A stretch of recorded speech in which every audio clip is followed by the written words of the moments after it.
So eto na nga po mga kaibigan, Kim Chiu, hindi sinayang ang pagkakataon na makita ang anak ni Paolo Abilino na si Aki. And bago natin yan ipagpatuloy kaibigan ko, huwag kalimutan po muna mag-like and subscribe and pahit ng notification bell. Maraming salamat po. Nito lamang mga kaibigan ay nasa California, USA. Ito nga pong si Kim Chiu para sa kanyang mga event na ginanap po doon. At sumunod po itong si Paolo Abilino doon mga kaibigan. Siyempre alam naman natin pagsuporta yon ni Paolo Abilino. At hindi naman lingid sa inyong kaalaman na nasa Amerika din etong kanyang anak kay LJ Reyes na si Aki mga kaibigan.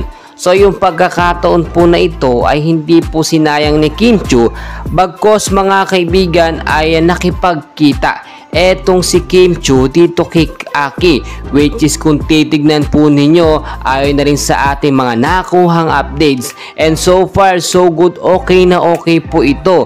At ayon na rin kay Kim Chiu at sa ilang mga updates mga kaibigan ay komportable nga po ang dalawa. Well mga kaibigan, eto na nga po ang simula ng sinasabi natin na pagiging confident ni Kim Chiu dito nga kay Paolo Abilino.